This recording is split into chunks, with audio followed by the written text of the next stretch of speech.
Entre nosotros. En esta mañana decíamos, bueno, muy acorde, muy oportuno con esta celebración que figura en el calendario litúrgico, la de los santos inocentes, que no queda solo en la historia de lo que ocurrió en el tiempo de Jesús, ¿no?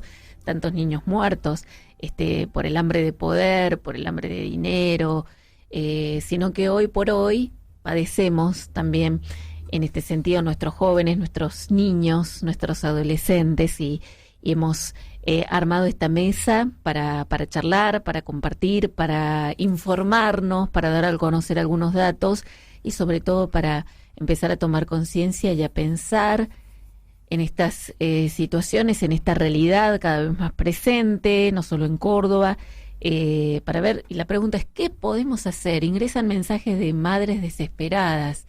¿Qué puedo hacer con esto? Porque es David frente a Goliat, ¿no? Con una hondera frente a un monstruo gigantesco que parece que me va a pisar en cualquier momento y tendemos como a sentirnos desanimados y desesperanzados.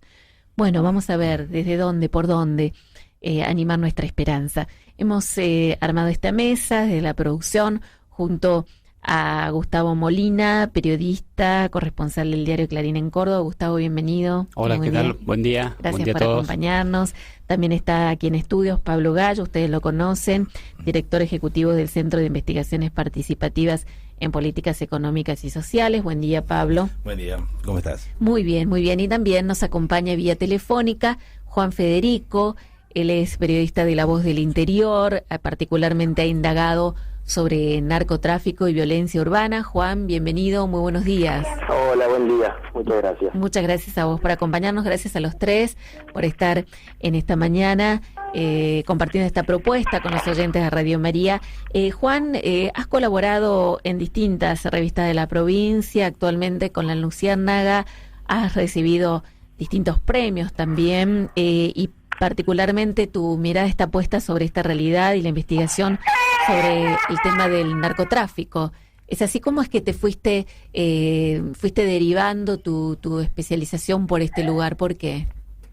Sí, bueno, en realidad es un acercamiento al tema del periodismo policial y al empezar a preguntar el por qué ocurren las cosas, o sea, el por qué uno empieza a buscar la raíz, no quedarse nada más en el qué, sino en cuál es la causa de fondo de los crímenes, de los hechos, incluso de los episodios de inseguridad. Uno empezó a encontrar que el tema de la droga empezaba a salir de manera reiterada. Uh-huh. Y a partir de ahí te empezaste a dedicar especialmente a esto.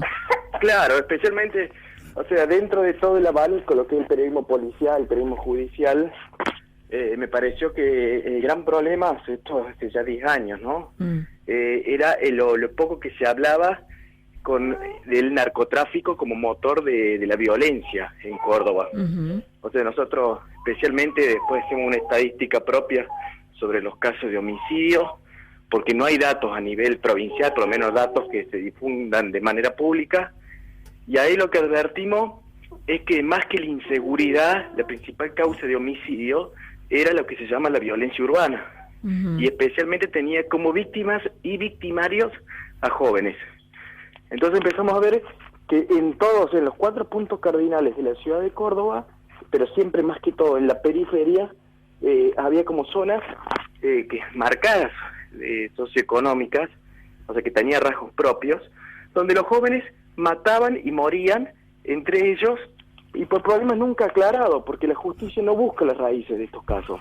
Uh-huh. Hay un homicidio, la justicia va y dice, bueno, tenemos la víctima y tenemos un sospechoso. Y uno lee los expedientes, no encuentra que haya una correlación entre lo que dice el expediente sobre qué fue lo que pasó y lo que se comenta en los barrios sobre por qué sucedió eso. Uh-huh. Entonces, que también ahí nosotros advertimos de que no hay dentro de o sea, en los barrios, en las familias mismas de las víctimas, mayor importancia de que la justicia o la policía intervenga en estos casos. O sea, se han alejado de las instituciones, lo ven como algo muy elitista, muy alejado en el caso de la justicia, y de la policía hay una gran desconfianza. Uh-huh. Entonces está lo que se denomina esa parasociedad, con rasgos propios, lógicas propias y hasta con una justicia, entre comillas, propias, donde no le tiene mayor importancia para ellos lo que diga un expediente. Entonces nosotros la reconstrucción de cada uno de estos casos nos lleva a nosotros a trabajarlo de una manera distinta y por ahí fuera de lo que dice la justicia. Uh-huh. Las investigaciones que va realizando y se van realizando están volcadas en este libro, Drogas, Cocinas y Fierros del Narcotráfico en Córdoba. Claro, ese es un libro que se publicó a principios de 2013. A principios de 2014 se publicó el libro y resume básicamente lo que era ya todo un trabajo de varios años, o sea, de siguiendo los casos en los barrios, y lo dividimos en dos partes. Por un lado está la mirada macro de por qué ingresa la droga, cómo ingresa la droga hacia Córdoba y el país, cómo vayan todos estos operativos en el que tanta plata y recursos se invierten, como son Escudo Norte, Operativo Centinela, y un montón de nombres pomposos que cada tanto cualquier gobierno los anuncia, pero resulta que en el fondo son una gran inversión millonaria de dinero, de licitaciones, pero que no impide para nada el avance de la droga. Y después está la mirada micro de cómo esa droga, ese mercado que se ha ido formando alrededor del narcotráfico, empieza a impactar en los barrios de Córdoba. Juan, ¿qué público lee este material que los periodistas comprometidos realizan? ¿A dónde llega? Digo, porque si no hay una investigación por parte de la policía, hay desconfianza de las instituciones, ¿a dónde es que vos ves que tiene impacto esta investigación? Bueno, yo eso lo veo de distintas maneras. O sea, por un lado, cada vez me llamó la atención al principio, porque nosotros, el diario y todo, por ahí, lo primero que llama la atención al contar esta historia es de la gente que está alejada de esta realidad, que vive en otras zonas y que no va a pasar por esos barrios, al menos que se equivoquen alguna vez en tránsito, pero no va a ir a esos barrios, y que tiene una mirada muy alejada de lo que realmente está sucediendo a 10, 15 minutos de su casa. Entonces, eso llama la atención. Pero al mismo tiempo nosotros tenemos mucha demanda de los propios vecinos de esos barrios, de los familiares de los chicos que matan y que mueren, que son los que nos cuentan, porque han encontrado por ahí los periodistas, o que sea una catarsis. Yo siempre les aclaro, yo no les puedo asegurar que la vida de ustedes vaya a cambiar, que esto se vaya a solucionar, porque nosotros está poder contar lo que pasa, revelar lo que sucede. Pero de ahí a que se vaya a aplicar alguna política pública activa, ya no depende de nosotros. Incluso muchas veces me ha pasado lo contrario. Yo he hecho mucho hincapié en algún sector en particular por una seguidilla violenta, y resulta que esa zona ha sido más estigmatizada, han ido más policías. La reacción oficial ha sido meter policías, ir a retirar todas las puertas indiscriminadamente, las racias policiales. Entonces, que no es el efecto buscado en las notas, sino todo lo contrario. Y advertir que detrás del narcotráfico hay una carencia de políticas sociales, de políticas activas del gobierno, y que todo eso ha sido caldo de cultivo del narcotráfico. Yo trato de salir solo de la mirada policial y buscar todas las condiciones que hacen posible este avance del mercado paralelo del narcotráfico y cómo esa economía se ha ido dinamizando en los barrios. ¿Ha habido casos en que sientas que tu investigación verdaderamente ha dado fruto, más allá de la catarsis, de escuchar a la gente, de dar a conocer a algunos sectores de la sociedad que esto existe, a nivel de políticas públicas o de la justicia? ¿Has visto que se han hecho eco de estos trabajos? Sí, nosotros lo que sobre todo hemos visto es que el tema pasó a estar en agenda. O sea, logramos vencer ese eslogan que era que la droga estaba de paso nomás en Argentina y en Córdoba. Entonces se logró poner en evidencia de que las cocinas habían llegado para quedarse a Córdoba, de que cada vez más chicos estaban formando parte de todo ese entramado, y eso hizo que por lo menos a nivel discursivo cambiara algo. Ahora, lo que es política, yo creo que he visto más promesas que otra cosa. Incluso siempre cuento la historia ahí del barrio Marqués Anexo, que lejos está de ser un barrio periférico, un barrio que está a 10 minutos del centro de Córdoba, y que en ese barrio, un barrio de oportunidades perdidas, porque ahí la municipalidad a fines de la década del 90 había ideado un gran polideportivo con una pileta, y hoy todo eso es un terreno tomado y hay viviendas precarias, donde los profes de los colegios siempre piden que le dejen la escuela abierta en verano para que los chicos puedan tener un espacio de sociabilización en común, y nunca se la dejan abierta. Bueno, yo en esa escuela, y a partir de un trabajo que hice en el barrio, nosotros relevamos que de 2004 hasta principios de 2013, había más de 20 chicos que habían fallecido en episodios violentos. Y todos esos chicos tenían rasgo común que habían pasado por la escuela secundaria de la zona y habían desertado. Entre otros puntos en común, ¿no? La mayoría de ellos habían muerto por un balazo. Nosotros, al hacer ese relevamiento, esperamos al otro día, fue una nota muy grande que salió en el diario, título de etapa de un domingo, con muchos datos, alguna respuesta oficial. Y lamentablemente lo que después nos enteramos es que la secretaria de Educación mandó emisarios al colegio a decirles que nunca más un periodista entra al colegio a hablar sin autorización. O sea, en lugar de hacer un mea culpa, de decir aquí estamos para trabajar en conjunto, la respuesta fue no hablen más. Entonces, bueno, eso es cuando uno dice, bueno, lamentablemente no están entendiendo nada. Claro. Cuál es el eje de difundir este tipo de noticias.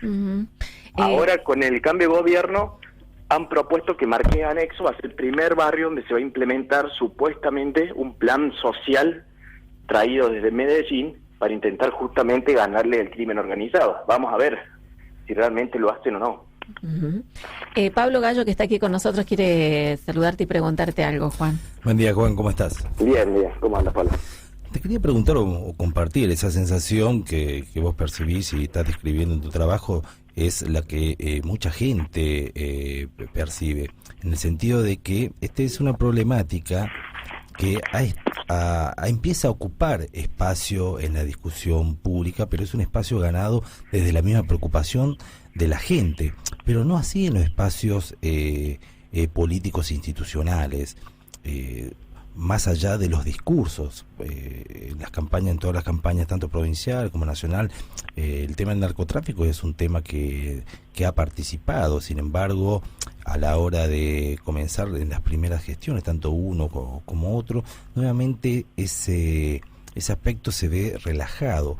Mi pregunta es, ¿por qué crees que este fenómeno, que impacta de la manera que vos describís, incorporándole nuevos niveles de violencia urbana a la sociedad, y que es una de las mayores preocupaciones de la sociedad cuando así lo indica en todo tipo de encuestas crecientes sobre este fenómeno, ¿por qué crees que no ocupa todavía ese espacio institucional en las políticas públicas de Estado que den una dirección coherente y unificada de distintos ámbitos de gobierno, nacional, provincial, municipal, para poder encarar de forma seria este flagelo?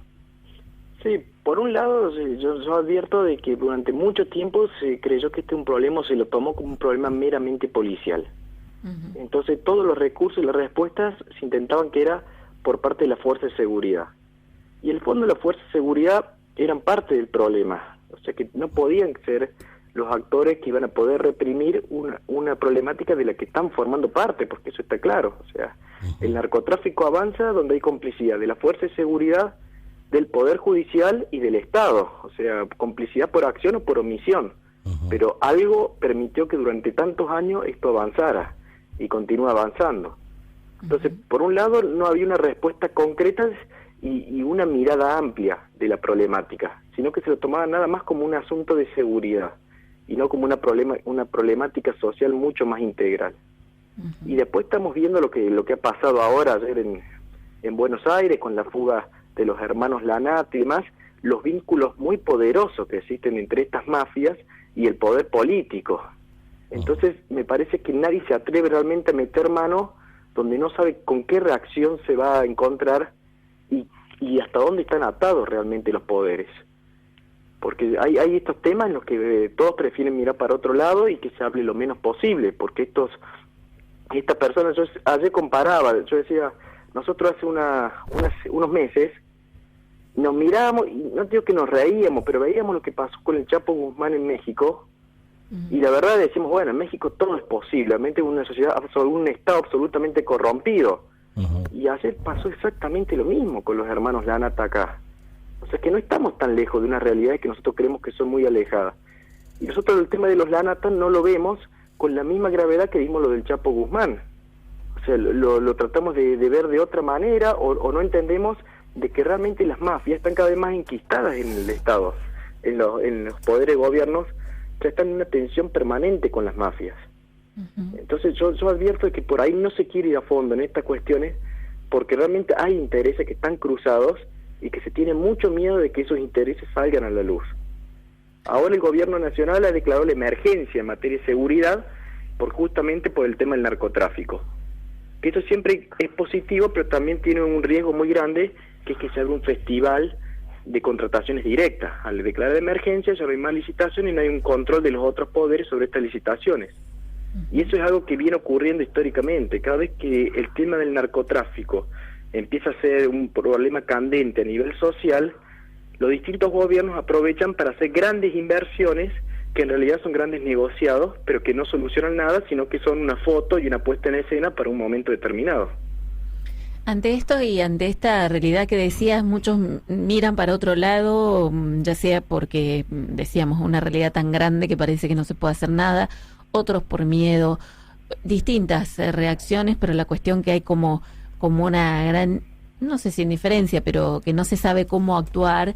Nos preguntábamos desde la producción qué es lo que mueve a un periodista, se los voy a preguntar a los que están en la mesa, pero también a vos, Juan, qué es lo que te mueve cada día a decir, bueno, me levanto y sigo trabajando en esto, porque parece que vos decías, no entendieron nada, en un momento dijiste esta expresión, parece que no entienden nada, y sí entienden, pero van por otro lado. ¿Qué es lo que te mueve a vos a seguir trabajando? Y me imagino que también no debe ser nada fácil trabajar en temas de esta naturaleza, entrar, dialogar con la gente, porque bueno, uno piensa también que hay cierto temor al abordar distintas realidades, pero sin embargo, detrás de la verdad, bueno, nos ponemos y vamos para adelante. ¿Qué es lo que te mueve a vos particularmente a seguir trabajando en este tema? Sí, bueno, por un lado hay una necesidad de la gente, especialmente de la gente con menos recursos, de que este tema continúe. O sea, yo a diario recibo mensajes de distintos barrios, de distinta gente que siempre me está alertándome de cómo sigue la venta en el barrio, de cómo sigue la violencia, de qué tipo de armas hay, de quién las vende, quién no las vende. O sea, yo siempre estoy en contacto con distintos vecinos, distintos barrios, que todo el tiempo están como buscando en el periodista alguien que los escuche. Entonces, bueno, esa necesidad me la transmiten todo el tiempo. Y después, si queremos hablar de inseguridad y de violencia, necesariamente tenemos que hablar de estos temas. Claro. Si no, lo que vamos a hacer es una mirada muy parcial y muy acotada que no sirve para nada, yo creo, desde el periodismo. O sea, contar de que alguien mató a otro y nada más, y quedarnos ahí sin contar todo el trasfondo y todo el contexto de que eso lo hizo posible, yo creo que hoy ya no contribuye, quedarnos en el qué pasó nomás. Juan, ¿cuándo sale tu libro y cómo lo podemos conseguir? Sí, el libro está en la librería, especialmente en el centro de la ciudad. Ajá. Ya está, ya hace un año. Estaba ahí, sí, y después había, pero ya creo que, no sé si todavía tienen, se vendía con la revista La Luciérnaga. También se le podía preguntar a los canillitas de La Luciérnaga. Ah, bien. Bueno, el libro se llama Drogas, Cocinas y Fierros, el narcotráfico en Córdoba. Juan Federico es el autor, periodista. Juan, queríamos agradecerte mucho esta participación, bueno, el habernos acompañado esta mañana, bueno, por todo el trabajo que estás realizando, por dar a conocer estas realidades. Bueno, ingresan mensajes, decíamos, a diario de personas que dicen qué hacer. Por ejemplo, acaba de ingresar uno de Buenos Aires, dice: me entristece y pido a Dios, enfrente de mi casa hay un grupo de chicos que limpian vidrios. Es increíble cómo todos los días se drogan y toman, y cómo no se puede entender cómo nadie hace nada, y se siente impotente esta oyente, ¿no? Dice: solo puedo rezar por ellos, los miro desde la distancia que nos separa y rezo, los miro de lejos, ¿no? Por ahí, Juan, si tuvieses que decirle algo, bueno, pensando en Silvia, pero muchos de nosotros, ¿no? De decir, los veo y la impotencia y no sé qué hacer, nadie hace nada. ¿Qué podemos hacer, Juan? Justamente esos son los tipos de mensajes que nos mueven a seguir poniendo a la luz este tipo de temas, para intentar que realmente aquellos que tienen el poder de tomar decisiones para cambiar algo desde el Estado lo hagan. Y yo creo que la palabra impotencia resume mucho que lo que está sucediendo, pero bueno, creo que no nos podemos resignar a que esto siga ocurriendo, porque si el día que nos resignamos, ahí definitivamente bajamos los brazos. El día que todo esto nos parezca normal, en que la fuga de los nanatas nos parezca normal, de que nos acostumbremos a ese tipo de noticias y las dejemos pasar, ahí yo creo que ahí está perdida cualquier batalla y estamos perdidos como sociedad. Juan Federico, muchísimas gracias por tu tiempo y por tu trabajo. Gracias. Gracias. Muchas gracias a usted. Bueno, era Juan Federico, periodista de La Voz del Interior, viene trabajando hace mucho tiempo sobre narcotráfico, violencia urbana, el libro Drogas, Cocinas y Fierros y Narcotráfico en Córdoba, una de sus publicaciones. Una breve pausa musical y seguimos dialogando aquí con nuestros invitados.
Bueno, seguimos con este tema compartiéndolo con ustedes. Es muy triste, dice este mensaje, ver cómo crecen solos, con un montón de falencias, los hijos de los adictos. En mi barrio se ve mucho, un pequeño grupo del barrio y jóvenes, dice este mensaje desde Buenos Aires.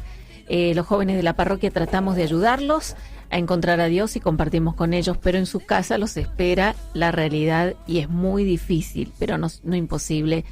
Solo el amor puede cambiar las cosas, dice Moni de Tres Arroyos. Gracias, Moni. Justamente mientras salía el tema musical al aire, aquí con Gustavo Molina, periodista, corresponsal del diario Clarín en Córdoba, Pablo Gallo, hablábamos de esto, ¿no? Decía Gustavo recién ¿qué se hace ante algunas realidades, ¿no? Cuando los chicos ya tienen como internalizado su modo de vida en su casa.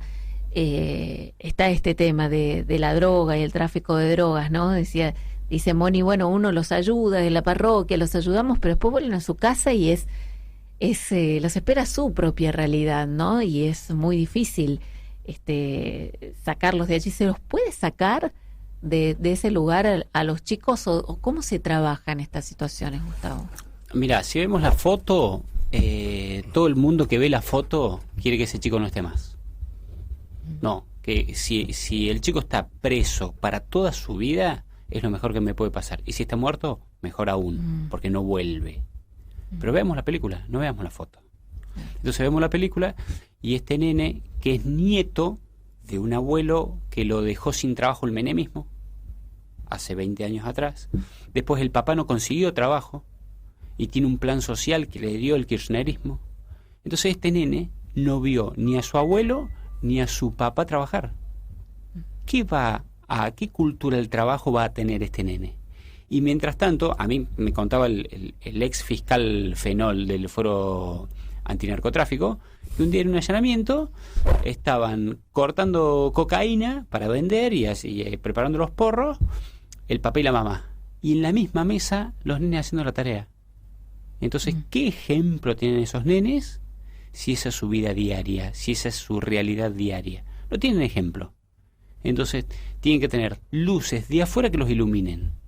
Entonces nosotros vemos a ese chiquito que tiene 5, 6, 7, 8, 10 años, que ven que lo natural es la vida de sus padres. Y que cada tanto viene la policía, le patea la puerta, le allana, o no le patea la puerta y no lo allana porque el papá tranza. Entonces pasa el móvil, ven que el papá le da la plata, entonces está naturalizado con eso. Y el nene ese no va a la escuela, entonces la maestra no lo ve más al nene, un día dejó de venir, entonces no lo ve más al nene y el problema se va invisibilizando para la sociedad que está lejos de eso. Para la sociedad que está cerca de eso, que es este nene, el de la casa al lado, el de la casa al lado, el de la casa al lado y el de la casa de enfrente, donde mueren todos los días o hay enfrentamientos todos los días, tenés que tener una mirada macro, ver toda la película. ¿Dónde está el nene? ¿Dónde estoy yo como Estado? ¿Estoy como escuela presente? ¿Estoy yo como centro de salud presente? ¿Estoy yo como policía para darle seguridad y no para reprimirlo? Porque esas familias son víctimas. Por ejemplo, en el caso del robo de las armas que publicamos nosotros en Clarín, 75 armas robadas en la central de policía. ¿Son 75 armas que vino un grupo comando y las robó? No, no vino ningún grupo comando y las robó. Las robaron de adentro de la policía y esas armas fueron directamente al delito. Entonces, si la policía, que es el brazo armado del Estado, el que me tiene que dar la seguridad, roba esas armas y las da a los delincuentes, y los policías que tienen que ver ese robo no lo ven, sino que lo tapan, ¿a dónde recurro yo como sociedad para que me den seguridad? ¿Y a dónde recurre esta pobre gente que no tiene a dónde acudir? Había una jueza, que ahora no recuerdo el nombre, que en un fallo dice: hay un estado paralelo en estos barrios, hay un narcoestado, hay una narcojusticia, hay una narcovida. Y yo le preguntaba, ¿pero esto es con la gente ligada al narco? Y me decía, no, con la gente común. La gente común elige no ver al narco, elige mirar para otro lado, mientras a mí no me molesten y yo pueda salir de casa, ir a trabajar, volver de casa, volver del trabajo a casa y que en el trayecto no me maten, yo voy a mirar para otro lado, para salvar mi pellejo. Entonces, esa gente que no tiene acceso a la justicia, no tiene acceso a la educación, no tiene acceso a la policía para que la cuide, o va a llamar a la policía a esa gente. No va a llamar a la policía, si sabe que cuando llama a la policía le va a avisar al narco: che, mirá, me llamó fulano para advertir esto. Entonces esa gente, ¿quién se hace cargo de esa gente? Nadie.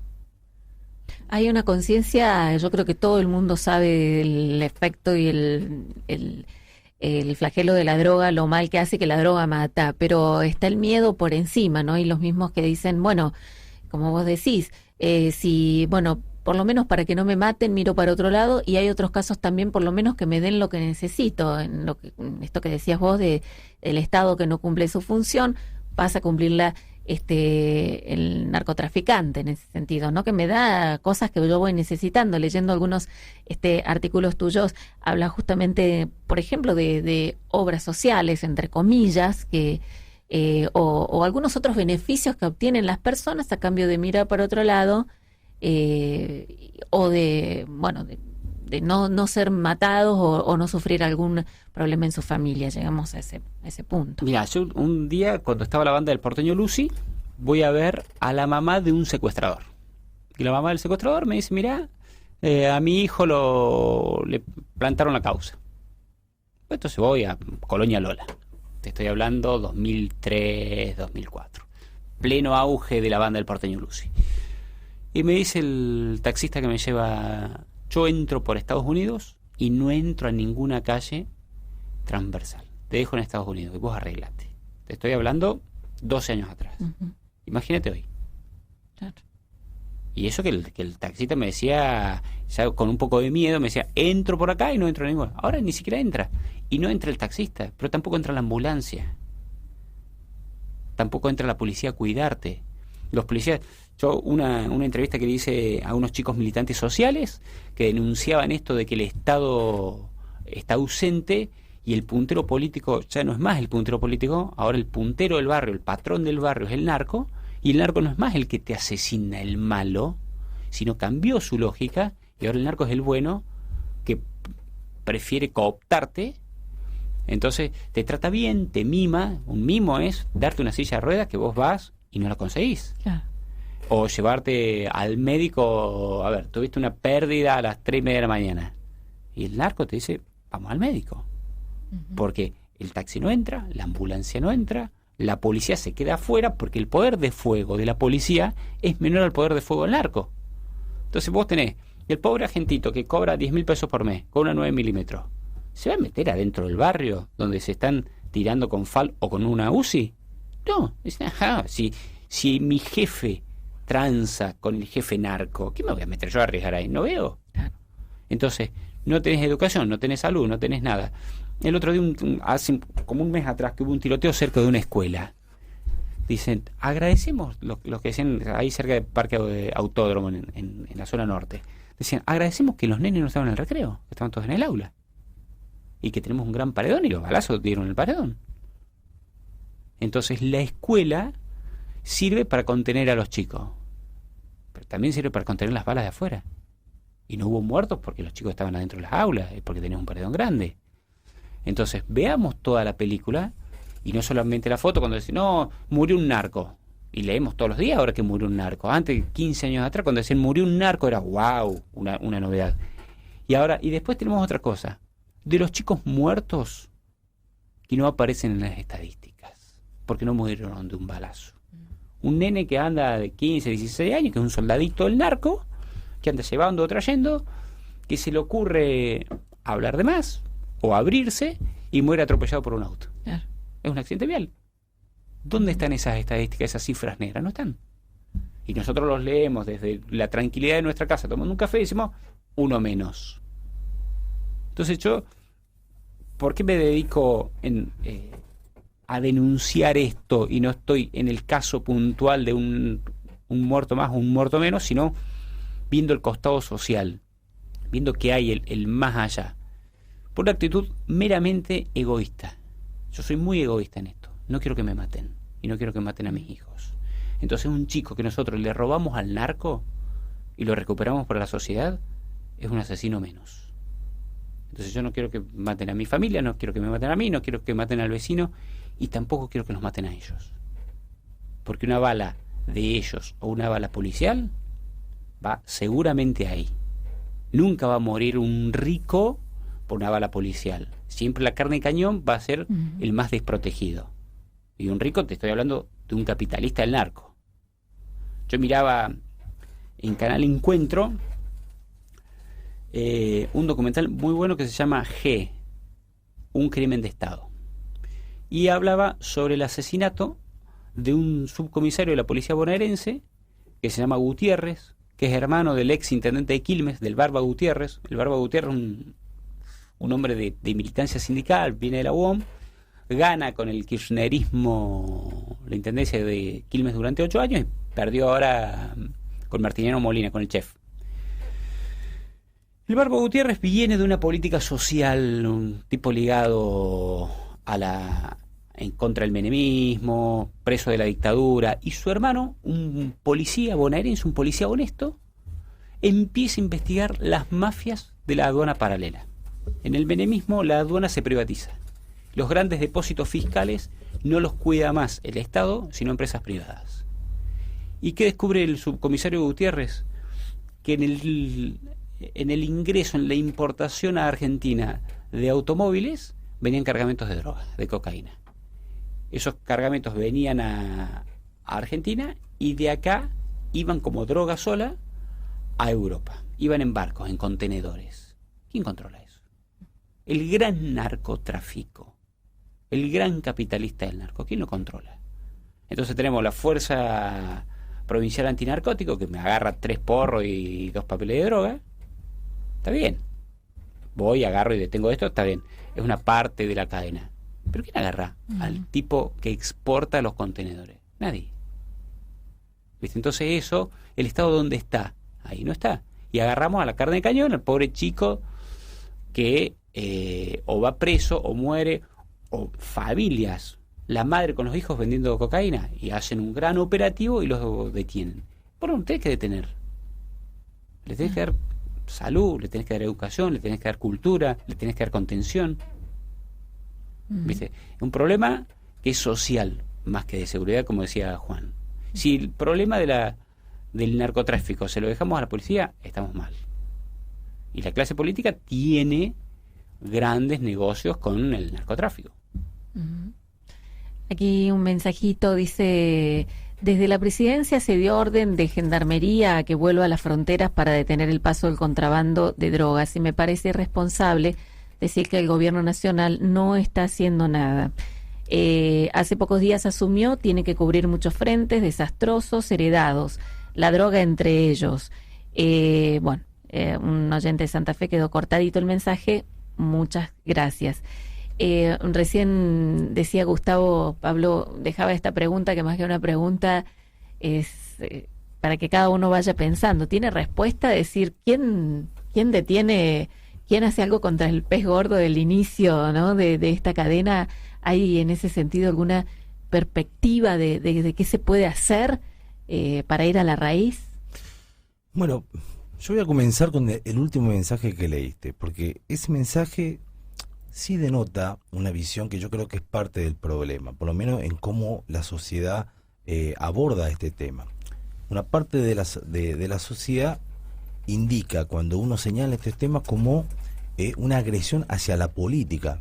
Hace 20 días era hacia el gobierno del kirchnerismo, cuando uno señalaba de que era equivocado pensar que la Argentina seguía siendo solamente un país de paso y de consumo, en el mejor de los casos, cuando en realidad ya se había transformado ese sistema de producción y comercialización en las cocinas que se veían en las grandes urbes de la Argentina, que no podíamos seguir hablando de eso, pero sin embargo se tomaba como un ataque al gobierno nacional, y eso es un error.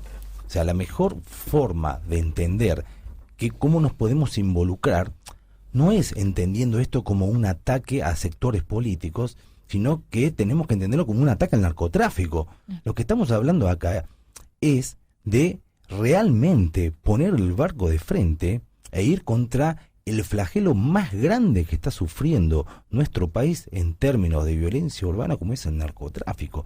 Si tenemos el egoísmo en términos intelectuales de pensar de que esto está orientado para otro lado, es de alguna forma negar el problema central. El problema central es que tenemos que ir todos contra el narcotráfico, y todos podemos hacer algo contra el narcotráfico, pero también todos no tenemos la misma responsabilidad, y está bien que la gente le exija a los gobiernos, sean del color que sea, una actitud más de frente, o sea, una actitud mucho más activa, mucho más inteligente para ir contra este fenómeno que realmente es un flagelo y que se está cobrando la vida de nuestros jóvenes. Esa es la realidad. Por eso es importante ponernos todos de un solo lado, pero también exigiendo a quienes tienen las responsabilidades, y que para eso lo hemos elegido, que hagan mejor su trabajo. Acá hay algo que siempre sale y es llamativo, es poderosamente llamativo cuando se habla de la connivencia que hay, la connivencia entre sectores mismos del Estado con este problema. Y la primera forma en que esa connivencia se ve es el miedo en la gente de denunciar esto. O sea, no tener esa tranquilidad de decir, bueno, yo tengo un lugar a donde puedo ir. Por ejemplo, la fuerza de seguridad. Seguramente cuando acá se habla de estadísticas que no hay en términos de inseguridad, menos aún en temas de narcotráfico, generalmente la primera respuesta es: ¿cómo se habla de barrios liberados, barrios tomados por drogas, si nosotros no tenemos denuncia de esos barrios, o muy pocas denuncias? como si fuese que eso indica que en realidad Claro. no hay problema en esa red. No, La lo que gente no va indica, porque lo que indica desconfía es, de la claro, misma lo que indica policía es porque no que espera nada. hay muchos problemas en esos barrios, es que la gente no confía en la policía o porque está metida dentro de este problema o simplemente porque cree que ahí No no pueden. está la solución de esos problemas. Entonces es importante también indicarlo en esos términos para poner negro sobre blanco, porque si no, acá se contaron anécdotas. Yo puedo contar una anécdota del norte y de Gendarmería Nacional, y lo he expuesto en esta radio en su momento, cuando se hablaba, que en este momento se sigue hablando, pero en campaña se puso muy en boga hablar de la ley de derribo, como una forma, como una, bueno, Juan también lo decía, como un elemento pomposo para el narcotráfico. Bueno, yo tomé fotografías en Clorinda, que es una ciudad que está de frente con Asunción del Paraguay, dividido únicamente por un río pequeño, donde al lado del puente, un puente internacional que tiene gendarmería, sobre una barrera del lado argentino que también tiene gendarmería, hay 30 pasos clandestinos que funcionan las 24 horas. Cuando yo tomé las fotografías, las tengo y las voy a dejar en la radio para que todas las puedan ver, cuando yo tomé esa fotografía de pasos clandestinos, quien me indica que no podía tomar esa fotografía y me señala que borre esa fotografía es la propia gendarmería. Entonces, ¿por qué es lo que quiero indicar cuando traigo a colación esta anécdota?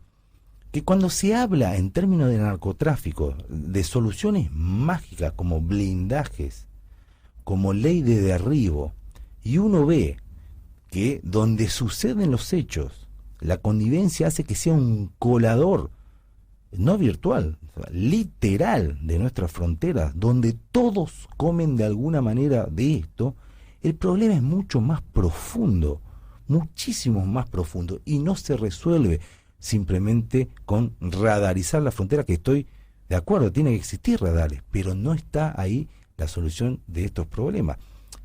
Y un poco de lo que quería charlar también es qué el Estado puede hacer. ¿Qué puede hacer el Estado cuando dicen, bueno, este es un flagelo? Porque bien Gustavo dice, bueno, cuando estos pibes ven eso, se crían en esta situación, en una realidad que es violenta, que está al margen de la ley, donde la vida de ellos vale muy poco, y por eso también vale poco la vida de los demás.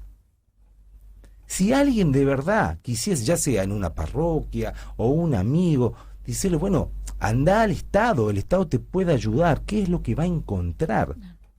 Entonces es muy importante ponerlo en términos presupuestarios, porque me parece que vamos a indicar acá en Córdoba, no me quiero extender, pero la respuesta a un flagelo de las adicciones, por parte de políticas públicas, por ejemplo, puede hacerse a partir justamente de un análisis en el presupuesto asignado a las mismas. O sea, nosotros podemos ver el presupuesto que se le asigna a este flagelo en términos de salud, podemos indicar también, o queda claro, ¿cuál es la importancia que se le da? Claro, cuál es la importancia que le da. Entendiendo esto, tengamos en cuenta que por cada peso que se gasta en prevención, se ahorran 10 luego en asistencia. Con lo que la inversión en la prevención debería ser mucho mayor. Voy a reiterar el número, por cada peso que se invierte o debería invertir el Estado en prevención, luego nos ahorramos 10 en asistencia. ¿Qué estamos queriendo decir? Esos 10 pesos de más que cuesta, ese es el pibe con problemas, él, de salud, de adicciones, con problemas en su familia, porque es una enfermedad que se traslada al resto de sus integrantes. O sea, cualquier persona que tenga un familiar con algún tipo de adicción puede dar cuenta de lo que estoy diciendo, que cuando tenemos un adicto, es la familia la que tiene el problema, es la que está padeciendo esa adicción. Por supuesto que el adicto lo sufre más y lo padece en primera persona, más aún si estamos hablando de drogas, Pero bueno, vamos a entender un poco cómo funciona el Estado. La estructura orgánica del Ministerio de Salud acá en la provincia está encabezada por el ministro de Salud y 3 secretarías. Está la Secretaría de Salud por un lado, la de Prevención y Promoción de la Salud, y la Secretaría Administrativa. De acuerdo a la descripción de estos programas de gobierno, esto es un presupuesto y un análisis del año 2014, la Secretaría de Prevención y Promoción de la Salud es el sector del ministerio de donde se trascienden todos los objetivos sanitarios de mediano y largo plazo en nuestra provincia y son los que van a tener el impacto en la ciudadanía. Es ahí donde se definen estos lineamientos que luego son seguidos en el resto del año. En lo que atiene a la problemática de adicciones, entre los programas que ejecutan se encuentran el Programa Provincial de Tabaquismo y el Programa de Toxicología. Y esto es muy importante indicar. No pudimos identificar ningún programa específico para el alcoholismo y otras drogas, tales como la marihuana, la cocaína, etcétera. O un programa integral destinado a la reducción de la demanda. O sea, ¿qué queremos indicar? Que queremos decir que el tema de adicciones, por más que se habla en la prevención de adicciones como un tema de salud y hay que darle mucha consideración, cuando uno ve el presupuesto, diga que en realidad no hay secretarías concretamente que tengan un presupuesto asignado a eso, sino que se divide en distintos programas, inclusive no solamente en salud, sino que también otros en desarrollo social. Y nosotros hemos advertido que en esos programas, ya en el 2014, en varios de ellos han sido recortados en su presupuesto, unos del 14, otros del 25%. O sea, se le asigna un presupuesto que luego, en el devenir de ese año, nuevamente es reducido.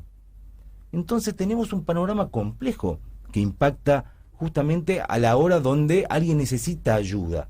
Que es, primero, que en nuestra política de salud pública no tenemos identificado qué estamos haciendo, quién lo está haciendo y cómo lo está haciendo, sino que tenemos un conjunto de secretarías que brindan, en el mejor de los casos, la misma función. Por ejemplo, la Secretaría de Prevención y Promoción de la Salud, por un lado, el Instituto Provincial de Alcoholismo y Drogadicción, conocido también como el IPAC, o la Casa del Joven, todos con presupuestos distintos, a los cuales todos han sido tocados en términos nominales el año pasado, pero sin embargo no tienen política integral. O sea, no hay forma de saber en estos términos cuáles son los avances o cuáles son las dificultades a superar si ni siquiera tenemos una idea integral en términos de presupuesto de qué es, cómo estamos gastando, si se está gastando bien, si necesitamos invertir mejor o necesitamos duplicar la cantidad de inversión. Lo que está claro es que desde la política que ha tenido el gobierno pasado es no aumentar su presupuesto, sino por el contrario, reducirlo hasta en términos nominales, no solamente en términos reales, vía por inflación, que es lo que generalmente sucede. Uno aumenta en términos nominales presupuestos que luego son deteriorados vía inflación. Imaginémonos, por ejemplo, el Instituto Provincial, el IPAP, ha tenido en el 2014 ha tenido un incremento de su presupuesto del 16%, cuando ese mismo año la inflación fue del 40%. Evidentemente estamos hablando de una reducción en términos reales de ese mismo presupuesto, lo que impacta luego en forma directa a la hora de prestar ese servicio. O sea, en qué condiciones se presta ese servicio, que no es otra cosa que decir cómo lo estamos dejando a la gente. Y volvemos a lo primero que charlamos, la sensación que había, ¿no? Que no solamente que hay entre nosotros, que lo estamos charlando y que eso ha aparecido en esta mesa, en esta conversación, con Gustavo, con Federico, pero la gente lo que indica es un concepto, la sensación de estar solo. Estamos solos contra esto. Como decía un oyente, enfrente están vendiendo droga y yo estoy sola, no sé qué hacer, no puedo con esto. Bueno, así se reitera. Pensemos también en el adicto. Gustavo decía algo muy importante, que es ver siempre la película, y ese concepto me gusta porque es integrador. Veamos la película, qué es lo que nos está pasando como sociedad, en el sentido de que venimos en 10 años donde en términos económicos fueron tal vez de los mejores 10 años que tuvo nuestro país en los últimos 50 años de crecimiento económico, pero no así de desarrollo económico. Por eso mantenemos 1/3 de la población en niveles de pobreza, caldo de cultivo para el narcotráfico. ¿Cómo no va a suceder lo que dice Gustavo cuando esa economía paralela que tan bien describe, por lejos supera un ingreso en blanco de la población media de trabajadores? Estamos indicando que la mitad de los trabajadores en blanco en Argentina ganan un promedio de 6.500 pesos. Evidentemente esa economía supera no solamente al Estado en algunos lugares, sino que resuelve problemas a la gente. Y eso tiene que ver con el retiro del Estado en sus responsabilidades. No solamente represivas, porque ya lo decía Gustavo, esto no es un problema represivo, no es un problema. Si no entendemos que esto necesitamos ponernos detrás todos de un mostrador y tener una idea clara, como una política de Estado, entendiendo que la política de Estado son aquellas que se llevan independientemente de quién esté ocupando el sillón. Que esta idea que decías recién, retomando un poquito esto que venías diciendo, esta idea a partir del mensaje del oyente, no se trata de la policía aislada, no se trata de secretarías aisladas, no se trata de un color político, todos juntos detrás, ¿no? Pensaba que los oyentes que están escuchando, si hemos descrito a partir del conocimiento de ustedes, trabajando tantos años en esto, que nos hemos informado, a lo mejor algunos, como decía Gustavo bien recién, no saben que en la esquina de la casa está pasando esto y nos ayuda a abrir los ojos. ¿Cuál sería, por ejemplo, de esta señora, de Silvia, al frente de mi casa pasa esto, de cada uno de nosotros? Bueno, ahora tenemos información, un poco más de información, sabemos cómo son las cosas. ¿Cuáles serían los, así para ir cerrando el espacio, mi primera acción como ciudadano común, de que quiero salir, quiero que esto se termine, queremos vivir sin miedo, queremos que nuestros jóvenes tengan vida y no es de un día para el otro, no se puede, como decíamos, con alguna política con un gran nombre, sino empezar a trabajar tomando el toro por las astas. Como ciudadano común, como la señora que ve en la esquina los chicos que se juntan y se drogan, ¿cuál sería mi primera actitud para poner una pequeña luz de esperanza y que decir, no, de acá no se sale? Y sí se sale, porque si no ninguno de ustedes estarían trabajando poniendo muchas veces en riesgo la vida. ¿Qué le podemos decir al oyente que en este momento quiere hacer algo por esto y qué puede hacer? Juntarse con el otro. La salida individual no sale, no llegas a ningún lado con la individual. Entonces habla con el vecino. Che, ¿qué podemos hacer? Ya somos dos. Los dos estamos viendo lo que pasa ahí al frente. Vas a ver el vecino de al lado. Che, ya somos 3. ¿Qué podemos hacer? Vamos, hablamos. Una parroquia siempre hay en cualquier barrio. Yo recuerdo cuando el padre Molina, Juan Carlos Molina, que estaba en la Cedronar, comparó a Pablo Escobar, al narco colombiano, con Robin Hood. Y salieron a criticarlo por todos lados. Lo que dijo fue plantear la realidad. A ver, Pablo Escobar, ¿qué está haciendo? Está cumpliendo el rol del Estado. Bueno, si el narco cumple el rol del Estado, nosotros como sociedad intentemos ser Robin Hood también. ¿Qué podemos hacer nosotros para sacar a estos chicos? El narco les da, porque tiene una billetera muy gorda. Nosotros no tenemos la billetera, tenemos amor, tenemos caridad cristiana, tenemos solidaridad, ponele el nombre que quieras. Juntémonos los vecinos de la cuadra, los vecinos del barrio, y tratemos de ayudar a estos chicos que están en crisis. Es una salida, el granito de arena mínimo. Si vas solo, te pasa la topadora por arriba. Pablo, gracias. Bueno, yo creo que voy a seguir en esa misma línea. ¿Qué puede hacer uno? Lo que estamos haciendo acá, involucrarse.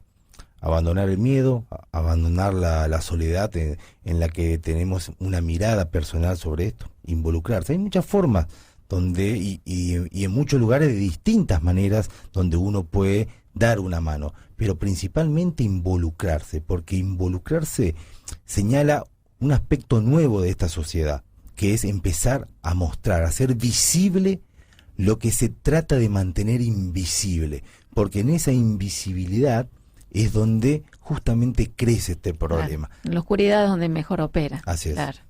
Pablo Gallo, Gustavo Molina, muchísimas gracias. También a Juan Federico, que participó, por haber venido a la radio, por compartir esta mesa y por el aporte que cada uno de ustedes hace de su lugar por este tema y por la vida de estos chicos. Gracias. No, gracias a ustedes.